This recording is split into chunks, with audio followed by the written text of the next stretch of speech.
کہ رب کی بارگاہ میں جتنے جتنے تو سجدے کرتا چلا جائے گا رب کی بارگاہ میں قریب ہوتا چلا جائے گا، اور جیسے تو رب کی بارگاہ میں قریب ہوتا چلا جائے گا رب جنت میں تجھے میرا ساتھ عطا فرما دے گا۔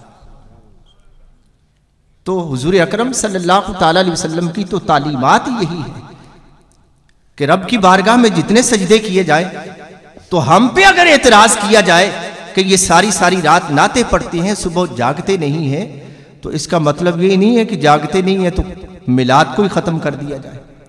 اگر اس پہ اعتراض ہے تو پھر تو نماز پڑھنے والوں پر بھی اعتراض ہے۔ آپ دیکھیں لوگ نماز بھی پڑھتے ہیں اس کے ساتھ ساتھ جھوٹ بھی بولتے ہیں۔ یہ حج و عمرہ کرتے ہیں تو وہ عام مشہور ہے جی، حج کر کے آگے تو چھرے تیز ہو جاتے ہیں، تو پھر اس پہ بھی تو اعتراض ہو سکتا ہے۔ اس کا مطلب یہ ہے کہ نمازی اگر نماز پڑھتا ہے تو وہ جھوٹ بولتا ہے تو نماز پڑھنا چھوڑ دے۔ حج کرنے والا اگر حج کر کے آتا ہے تو وہ برائیاں کرتا ہے تو وہ حج کرنا چھوڑ دے۔ نہ ایسی بات نہیں ہے، بلکہ یہ کہو کہ بھائی اگر تو جھوٹ بولتا ہے اپنی نماز کو جاری رکھ، ایک دن آئے گا کہ اس کی نماز کی وجہ سے اس کا جھوٹ چھوٹ جائے گا اس سے۔ اگر وہ حج کرتا ہے یا عمرہ کرتا ہے، ایک دن نہیں دوسرے دن اس کو ضرور شرم آ جائے گی، اس کا ضمیر ضرور ملامت کرے گا کہ میں حج کر کے آیا ہوں، اللہ کی بارگاہ میں جھک کے آیا ہوں، یہ برائی بھی اندر میرے ہے، تو وہ حج کی برکت سے اللہ تعالیٰ اس برائی کو ختم فرما دے گا۔ اور یہ باقاعدہ حضور اکرم صلی اللہ تعالیٰ علیہ وسلم کی بارگاہ میں کچھ صحابہ نے شکایت کی، یا رسول اللہ ایک صحابی ہے وہ بڑی نمازیں پڑھتا ہے لیکن یہ برائی بھی اس کے اندر ہے۔ میرے کریم آقا علیہ السلام نے ارشاد فرمایا کہ اس شخص کو اپنی نمازیں جاری رکھے، نمازیں نہ چھوڑے، وہ برائی ہے اس کے اندر تو ٹھیک ہے لیکن اپنی نمازیں جاری رکھے، ایک دن آئے گا کہ وہ اس کی نمازیں اس کی برائی کو ختم فرما دے گی، اس کی برائی ختم ہو جائے گی۔ تو الحمدللہ اگر حضور اکرم صلی اللہ تعالیٰ علیہ وسلم کے میلاد کی وجہ سے اگر آپ یہ اعتراض کرتے ہیں کہ یہ ساری ساری رات نعتیں پڑھتے ہیں اور صبح کو اٹھتے نہیں ہیں تو یہ بدعت ہے، یہ انصاف نہیں ہے، بلکہ آپ یہ کہیں بھئی محفل میلاد مناؤ، حضور اکرم صلی اللہ تعالیٰ علیہ وسلم کے تذکرے کرو، لیکن صبح اٹھ کے نماز ضرور ادا کرو، یہ تو کہو تو ٹھیک ہے، انصاف ہے نا۔ لیکن اگر یہ کہو کہ اس کو مناؤ نہیں تو یہ انصاف نہیں ہے۔ اور الحمدللہ محفل میلاد اگر ہم مناتے ہیں تو صرف اس وجہ سے کہ کائنات کے سامنے یہ اعلان کرتے ہیں جو حسان بن ثابت رضی اللہ تعالیٰ عنہ نے کیا تھا، وَأَحْسَنُ مِنْكَ لَمْ تَرَ قَطُّ عَيْنِي وَأَجْمَلُ مِنْكَ لَمْ تَلِدِ النِّسَاءُ خُلِقْتَ مُبَرَّأً مِنْ كُلِّ عَيْبٍ كَأَنَّكَ قَدْ خُلِقْتَ كَمَا تَشَاءُ، کہ کائنات والوں کے سامنے ہم یہ اعلان کرتے ہیں کہ رب العالمین نے اگر اس کائنات میں کسی کو حسین و جمیل پیدا کیا ہے تو وہ مدینے والے کی سرکار ہے۔ ہم یہ اعلان اور آنے والی نسلوں کے سامنے یہ کنوے کرتے ہیں کہ حضور اکرم صلی اللہ تعالیٰ علیہ وسلم کے سامنے اس کائنات میں کوئی حسین و جمیل نہیں ہے حضور سے بڑھ کر، کہ جو حسان بن ثابت رضی اللہ تعالیٰ عنہ نے فرمایا۔ اور یہ جو میلاد مناتے ہیں، وہ جو میلاد والی جو روایت ہے نا، یہ ہم پہ اعتراض کرتے ہیں بریلویوں نے گڑھ لی ہے۔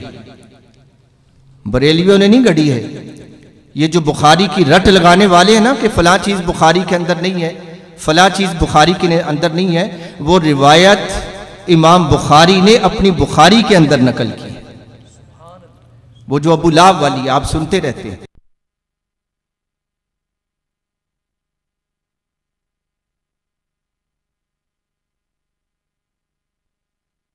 تو اس نے اپنی لونڈی سویبہ،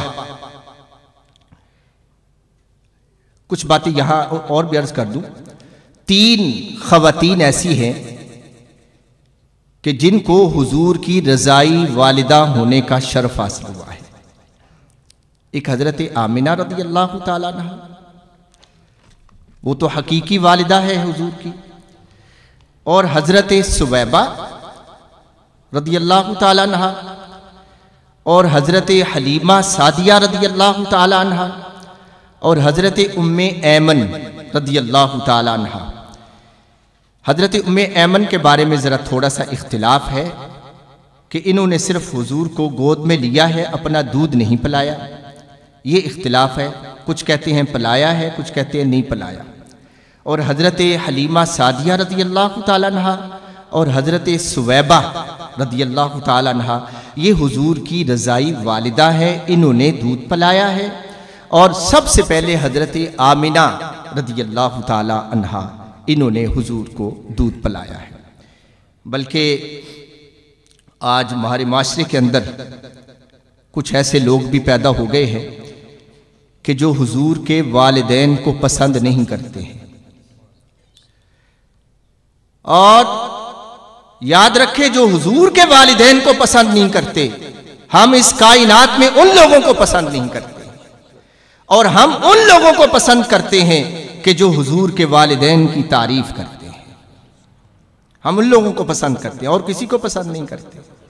بلکہ پوچھو حضرت امام جلال الدین سیوطی رحمت اللہ علیہ، اور یہ وہ بندہ ہے جن کو حضور کا اتنا قرب ہے کہ وہ فرماتے ہیں کہ اب بھی اپنی حیات طیبہ میں وہ کہتے ہیں کہ اب بھی اگر کسی حدیث کے متعلق مجھے کچھ شک پیدا ہو جاتا ہے نا تو میں براہ راست حضور سے پوچھ لیا کرتا ہوں۔ حضرت امام جلال الدین سیوطی رحمت اللہ علیہ، ان سے پوچھو کہ حضور کی والدین کی کیا شانیں ہیں، کیا عظمتیں ہیں، اور آج اگر تو بولتا ہے کہ مجھے حضور کے والدین پسند نہیں، ہم تمہیں پسند نہیں کرتے۔ حضرت امام جلال الدین سیوطی رحمت اللہ علیہ فرماتے ہیں کہ آخری عمر میں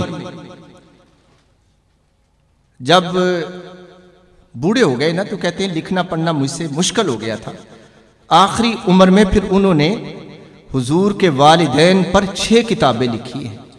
حضرت امام جلال الدین سیوطی رحمت اللہ علیہ 6 کتابیں، اور اس میں باقاعدہ حضور کی والدین کی عظمتیں بیان کی ہیں، حضور کے والدین کے ایمان کو بیان کیا ہے۔ آج کل ان دنوں میں کافی چیزیں یہ آ جاتی ہیں، بلکہ پچھلے دنوں میں دیکھا یہ گجرانوالے میں ایک مولوی تھا، اس نے لکھی کتاب حضور کے والدین پر، اتنی بڑی کتاب لکھ دی اس نے جی والدین کے ایمان کی نفی کرتے ہوئے۔ اور بدبختہ اگر تو نے کتاب لکھی ہے تو تمہیں حاصل کیا ہوا ہے؟ اس کتاب لکھنے میں کیا تمہیں حاصل ہو گیا ہے؟ یہ تو ان لوگوں سے پوچھ جا کر کہ جن کے سینے محبت مصطفیٰ سے لبریز ہیں۔ بلکہ اس کتاب کے اندر یہ جو 6 کتابیں لکھی ہے، اور ایک امام ابو بکر بن عربی ہے، انہوں نے حضور کی رضائی مائیں یہ کتاب لکھی ہے، اور اس میں باقاعدہ انہوں نے ثابت کیا ہے کہ یہ جو رضائی مائیں ہیں، اللہ رب العزت نے ان سب کو ایمان کی دولت عطا فرمائی ہے، ان سب کو ایمان کی دولت عطا فرمائی ہے۔ یہ جو رضائی مائیں ہیں ان کو ایمان کی دولت عطا فرمائی ہے، تو اس رب نے جس ماں کے شکم کے اندر حضور کو 9 ماہ کے اندر رکھا ہے، کیا اس کو ایمان کی دولت عطا نہیں کی ہوگی؟ تو انہوں نے باقاعدہ لکھا ہے اس میں کہ جتنی بھی رضائیں، جتنی بھی خواتین جن کا تعلق میرے کریم آقا علیہ السلام کی ذات گرامی کے ساتھ ہے، انہوں نے باقاعدہ اللہ رب العزت نے ان کو ایمان کی دولت عطا فرمائی ہے۔ تو وہ ابو لہب جو ہے وہ سویبہ ان کو آزاد کرتا ہے۔ اور یہاں ایک نکتہ آپ کو بیان کر دوں، وہ جو آزاد کیا ہے نا، اس میں ابو لہب کا کوئی کمال نہیں ہے، وہ رب نے اعلان کروایا ہے ابو لہب سے، اور میرے کریم آقا علیہ السلام نے اس کائنات میں آ کر وہ ابو لہب سے یہ اعلان کروایا ہے کہ اس نے جو انگلی کا اشارہ کر کے فرمایا کہ جا، کہا کہ جا تمہیں میں آزاد کرتا ہوں سویبہ کو، اس کا مقصد یہ تھا کہ آج ایسا اللہ رب العزت نے اپنا محبوب عطا فرما دیا ہے کہ اس کائنات میں عورتوں پر جو ظلم و ستم ہوتا تھا، آج میرے محبوب کے آنے کے بعد وہ ظلم و ستم ختم ہو گیا ہے۔ آج کے بعد عورتیں آزاد ہیں، وہ ظلم و ستم سے آزاد ہے، اس کا مقصد یہ تھا۔ تو اس نے آزاد کیا۔ ایک ابو لہب مرتا ہے، کچھ دیر کے بعد حضرت عباس رضی اللہ تعالیٰ عنہ حضور کے چچا ہے، ابو لہب کے بھائی ہے، خواب میں ملے حضرت عباس رضی اللہ تعالیٰ عنہ کو۔ یہ ابو لہب جو ہے پوچھا سنا کیا حال ہے بھائی؟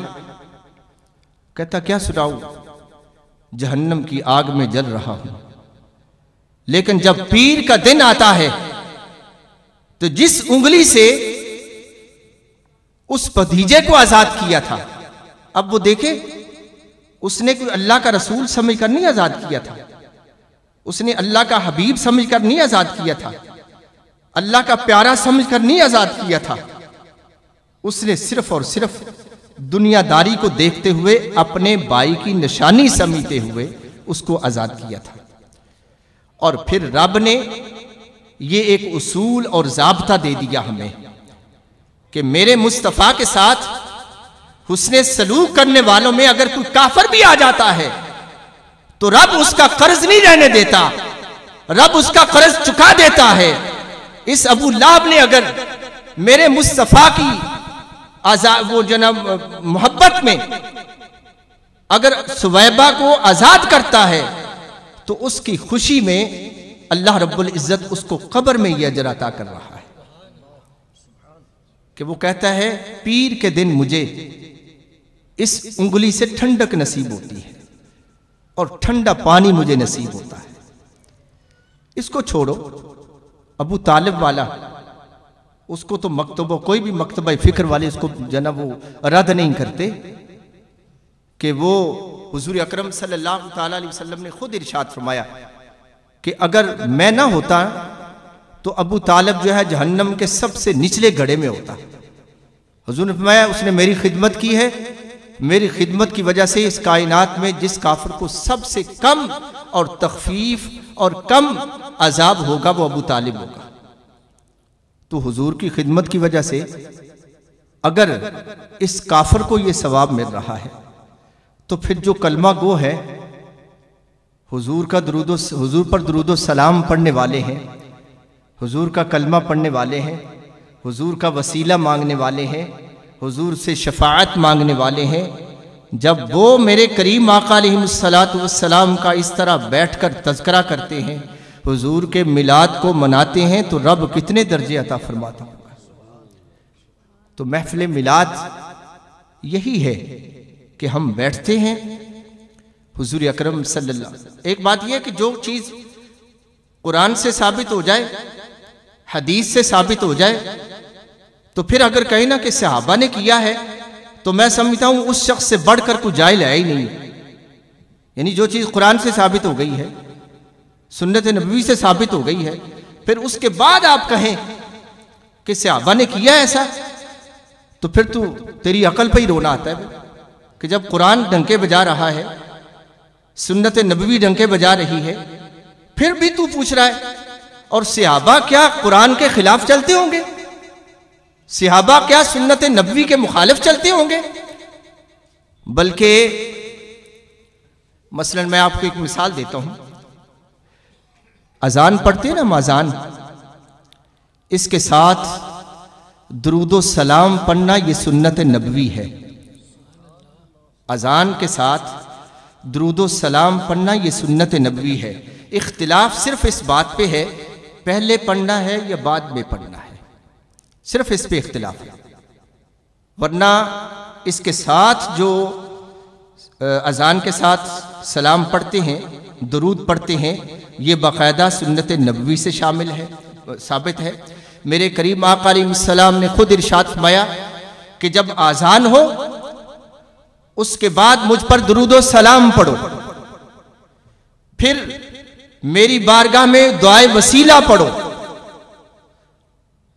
اور پھر رب تم پہ کرم فرمائے گا، رحمت فرمائے گا، اور پھر خالق و مالک میری شفاعت تمہیں عطا فرما دے گا۔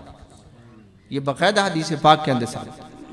اور اس کے بعد اگر کوئی یہ شخص کہے کہ کیا صحابہ نے پڑھا تھا درود و سلام، تو پھر تیری عقل ہی نہیں ہے کہ جب حضور نے فرما دیا ہے، سنت نبوی سے یہ چیز شامل ہے کہ اذان کے ساتھ درود و سلام پڑھو، اور جب حضور نے فرما دیا ہے تو پھر اگر تو صحابہ کے متعلق پوچھتا ہے کہ آیا صحابہ نے کیا یا نہ کیا، تو پھر کیا صحابہ حضور کے مخالف چلتے ہوں گے؟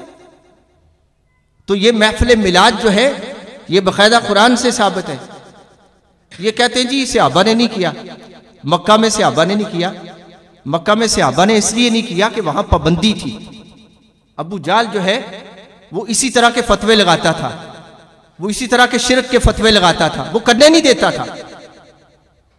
بلال کو اگر مار پڑتی تھی تو اسی وجہ سے پڑتی تھی. صہیب رومی کو اگر مار پڑتی تھی تو اسی وجہ سے پڑتی تھی. یہ اسی پابندی کی وجہ سے مسلمان جو ہے حضور اکرم صلی اللہ تعالی علیہ وسلم اپنے غلاموں کو لے کر مکہ سے مدینہ المنورہ نکلے. اگر یہ پابندی نہ ہوتی تو پھر مدینہ منورہ میں جانے کی ضرورت نہیں تھی. یہ پابندی تھی تو پھر الحمدللہ جب مکہ سے مدینہ المنورہ گئے ہیں وہاں جا کر پھر حضور کے میلاد بھی منائے ہیں, میرے کریم آقا علیہ السلام پر درود و سلام بھی پڑھے ہیں, اور حضور کے تذکرے بھی کیے ہیں, حضور کے شمائل کو بھی بیان کیا ہے. اور الحمدللہ ایسی محافل میں اگر آپ آ جاتے ہیں تو رب کا لاکھ لاکھ شکر ادا کیا کریں. یہ ہمارا نہیں کام ہے, یہ تو انبیاء کا کام ہے جو آپ جس سنت پہ عمل کر رہے ہیں. یہ انبیاء کا کام ہے, یہ تو رب کا شکر ہے کہ اللہ رب العزت ہمیں توفیق عطا فرما دیتا ہے, کہ ہمیں توفیق نصیب ہو جاتی ہے کہ ہم بھی اس میں شامل ہو جاتے ہیں. تو حضور اکرم صلی اللہ تعالیٰ علیہ وسلم کا میلاد مناتے ہیں اور اس پہ جو خرچ کرتے ہیں, اگر کافروں کو اللہ رب العزت اجر عطا فرما دیتا ہے تو پھر جو حضور کے دیوانے ہیں, جو حضور کے خادم ہیں, حضور کے غلام ہیں, جب وہ میرے کریم آقا علیہ السلام پر درود و سلام پڑھتے ہوں گے, رب کی رحمتوں کا ضرور نزول ہوتا ہوگا. اللہ رب العزت عمل کی توفیق عطا فرمائے. وآخر دعوانا ان الحمدللہ رب العالمین.